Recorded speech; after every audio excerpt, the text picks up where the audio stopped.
Margaret Wright is truly a woman of inspiration, determination, and love.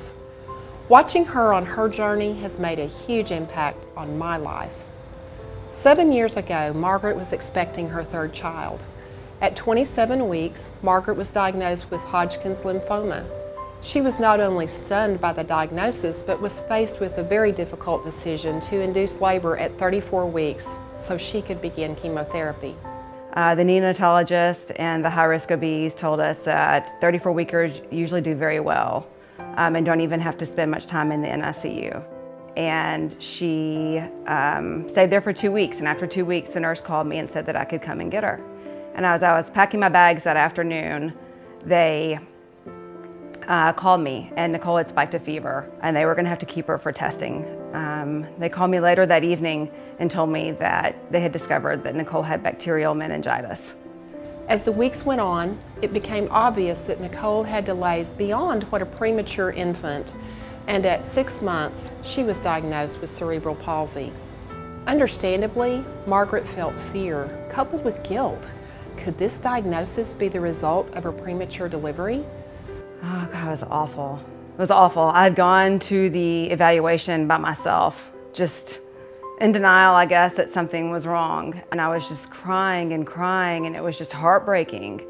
You know, because I was still doing chemo when we found out that she had cerebral palsy. So it was just a lot. It was just a lot of trials going through at one time, and it was heartbreaking. Physicians referred Nicole to the Tennessee Early Intervention System and to High Hopes. And in 2011, Nicole began physical therapy and occupational therapy at High Hopes. High Hopes has made a huge impact on our family. Just walking through the doors of High Hopes for the first time, I didn't really know what to expect. Kristen Garner was the one who did our first evaluation at High Hopes. Kristen is very excellent with Nicole. She knows Nicole well, and we've worked with Kristen for years. She developed an exercise plan that I could do with Nicole, and that really helped heal the guilt that I was feeling and carrying, and still carry somewhat to this day. Then the unthinkable happened.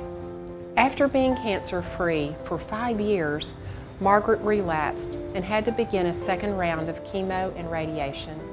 She had to spend 30 days in isolation at Vanderbilt, unable to see her family. Nicole was in a 3-day-a-week preschool program, and High Hopes called me. Gail Powell called me and asked me if we would like for Nicole to be at High Hopes for the other 2 days when she wasn't in school. And that was a huge help for us because we didn't have to worry about childcare on those days. I was able to rest or go to chemo or whatever it was that I needed to do. But even during that very difficult time, Margaret still found the strength to co-chair High Hopes' annual Strings and Stories fundraiser.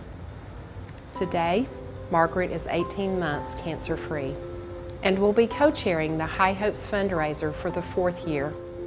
And although she has every right to be focused on herself, she is a true model of selflessness and service to others. High Hopes really has been so much more than just therapy for us. They've been like family. They've been a huge support group for us through my relapse and recovery as well. Nicole is now in the 1st grade at public school. She still gets physical therapy and therapy evaluations at High Hopes. She always will. But even though the doctors predicted that she might never walk, talk, or do other things children do, Nicole has defied the odds and does all of those things. So for Nicole, I don't have fears for her future. I feel like she's in God's hands, and I feel like she's going to be fine and do fine. I feel like she's going to be married and well educated and have children, and she's going to have an incredible, amazing life. For myself, I don't fear that I'm going to have cancer again.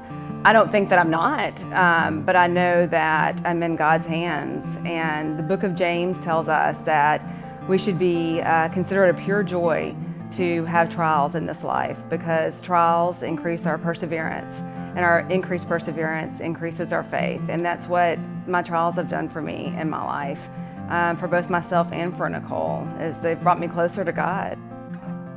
Then I wouldn't change a thing.